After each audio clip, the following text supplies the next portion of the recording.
আসসালামু আলাইকুম প্রিয় এইচএসসি 27 শিক্ষার্থীবৃন্দ, আশা করি তোমরা সবাই ভালো আছো। অনেক শিক্ষার্থী আমাকে প্রশ্ন করে, স্যার পরীক্ষার আগে আমি কি নতুন বই ফলো করব নাকি সাজেশনগুলো মুখস্থ করব? সত্যি কথা বলতে পরীক্ষার আগের 30 দিন তোমার পরীক্ষার কি ফলাফল আসতে চলেছে সেটা নির্ধারণ করে। পরীক্ষার আগের লাস্ট 30 দিনের প্ল্যান সম্পর্কে আলোচনা করব, যা তোমাকে A+ পাওয়ার বাস্তব রোড ম্যাপ হিসেবে কাজ করবে। মাত্র 310 টাকায় যারা এখনো আমাদের এইচএসসি 27 টার্গেট প্লাস কোর্সে যুক্ত হওনি, খুবই দ্রুত করো, কারণ আমাদের কোর্সে যুক্ত হলেই পেয়ে যাচ্ছ সকল সাবজেক্টের সাজেশন সকল গ্রুপের পিডিএফ আকারে, বিগত বছরগুলোর বোর্ড এমসিকিউ উত্তর সহ পিডিএফ আকারে, প্রত্যেকটা সাবজেক্টের প্রত্যেকটা চ্যাপ্টারের চ্যাপ্টার ওয়াইজ অ্যানালাইসিস করা জ্ঞানমূলক অনুধাবনমূলক প্রশ্ন উত্তরের পিডিএফ, অভিজ্ঞ শিক্ষক দ্বারা তৈরিকৃত আইসিটি সাবজেক্টের দুর্দান্ত সব রেকর্ডেড ক্লাস, গ্রামার অংশে শর্টকাট টেকনিক ও দুর্দান্ত সব রেকর্ডেড ক্লাস, লিখিত অংশে শর্টকাট টেকনিক, পড়াশোনার রুটিন, A+ গাইডলাইন এবং এইচএসসি 27 পরীক্ষা পর্যন্ত ফুল সাপোর্ট থাকছে আমাদের এই 310 টাকার কোর্সে। আমাদের কোর্সে যুক্ত হতে 310 টাকা কোর্স ফি পাঠিয়ে ভিডিওতে দেওয়া নম্বরে হোয়াটসঅ্যাপে যোগাযোগ করো, সাথে তোমাকে ফেসবুক প্রাইভেট গ্রুপে যুক্ত করে নিব। তখন থেকে শুরু হবে তোমার A+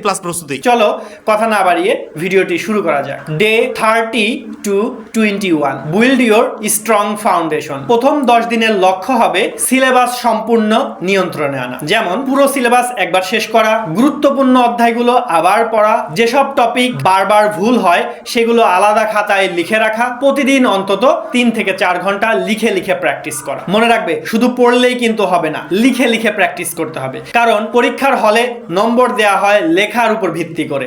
তুমি কতটুকু মুখস্থ করতে পারো সেটার উপর ভিত্তি করে কিন্তু পরীক্ষার খাতায় নম্বর দেওয়া হয় না। Day 20 to 16 previous year question time. এখন থেকে নতুন কিছু শেখার চেষ্টা করা বাদ দিতে হবে, বরং তোমাকে এই সময়ের মধ্যে বিগত 5 থেকে 10 বছরের বোর্ড প্রশ্ন সমাধান করতে হবে। বোর্ড প্রশ্ন সমাধান করতে হবে এই কারণে, কারণ বোর্ড প্রশ্ন সমাধান করলে তুমি বুঝতে পারবে কোন টপিকটা সবচেয়ে বেশি পরীক্ষায় আসে, কোন প্রশ্ন ঘুরিয়ে আসে এবং প্রশ্ন ঘুরিয়ে আসলে কিভাবে আসে সে সম্পর্কে তোমার ধারণা হবে, এবং কোন অধ্যায় সবচেয়ে বেশি গুরুত্বপূর্ণ সেটিও তুমি বুঝতে পারবে। এই 5 দিন তোমার আত্মবিশ্বাসকে অনেক বাড়িয়ে দেবে, কারণ তুমি বোর্ড প্রশ্নের প্যাটার্ন সম্পর্কে তোমার অলরেডি ধারণা চলে আসবে এই 5 দিনে। Day 15 to 11 mock exam week. এখন শুরু হবে তোমার নিজের পরীক্ষা। প্রতিদিন একটি করে পূর্ণ প্রশ্নপত্র নিয়ে নির্দিষ্ট সময় ধরে পরীক্ষা দিবে এবং অবশ্যই পরীক্ষার পরিবেশ তৈরি করে পরীক্ষা দেবে। এরপর নিজের উত্তর মিলিয়ে দেখবে কোথায় সময় বেশি লেগেছে।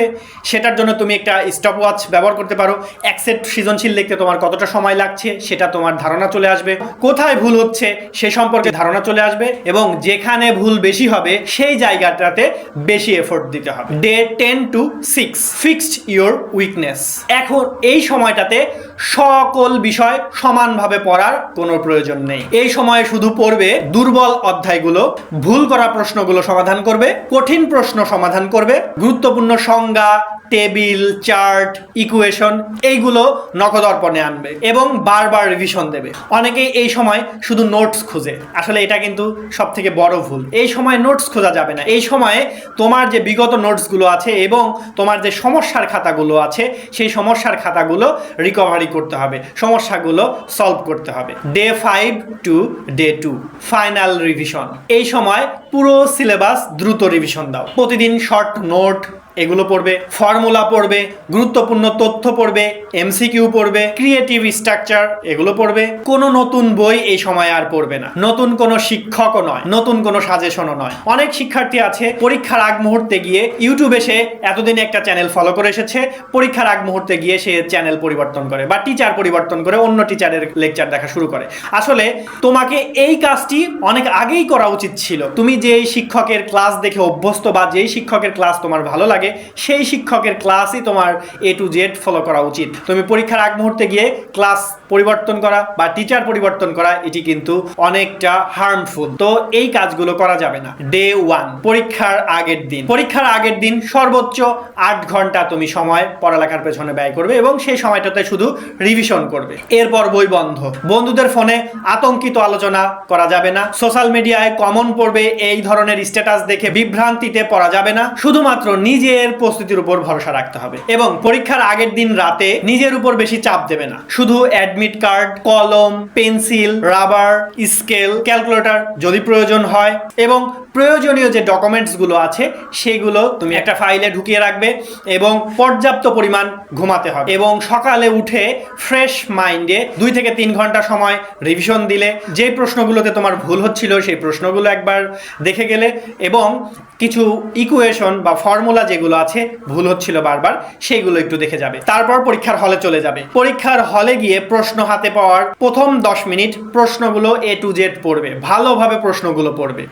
তারপর যে প্রশ্নটা তোমার কাছে ইজি মনে হচ্ছে বা যে প্রশ্নটা সব A to Z কমন এসেছে সেই প্রশ্নটা আগে লেখা শুরু করবে। সময় ভাগ করে করে পরীক্ষা দেওয়ার চেষ্টা করবে। একটা সৃজনশীলে বেশি সময় ব্যয় করার ফলে লাস্টের দিকে গিয়ে তুমি সৃজনশীলে টাইম পাচ্ছ না, তাড়াহুড়া করে লিখতে হচ্ছে। এই কাজটি যেন না হয়, তুমি যাতে সবগুলো সৃজনশীলে সমানভাবে লিখতে পারো এবং সুন্দরভাবে লিখতে পারো সেই দিকে খেয়াল রাখবে। অনেক বড়ও লেখা যাবে না, অনেক ছোটও লেখা যাবে না। এবং সব থেকে গুরুত্বপূর্ণ যেই কাজটি সেটি হচ্ছে পরীক্ষার হলে ন্যূনতম 10 মিনিট রিভিশনের জন্য তোমাকে রাখতে হবে।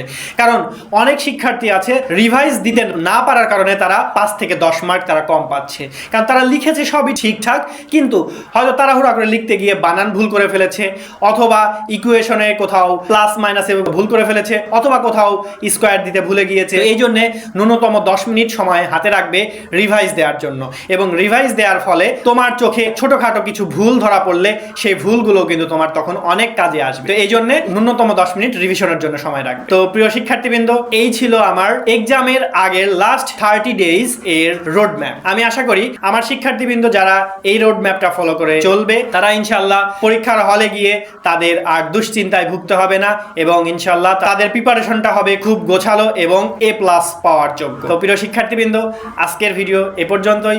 ভালো থাকবে, সুস্থ থাকবে, আমাদের জন্য দোয়া করবে। আল্লাহ হাফেজ, আসসালামু আলাইকুম।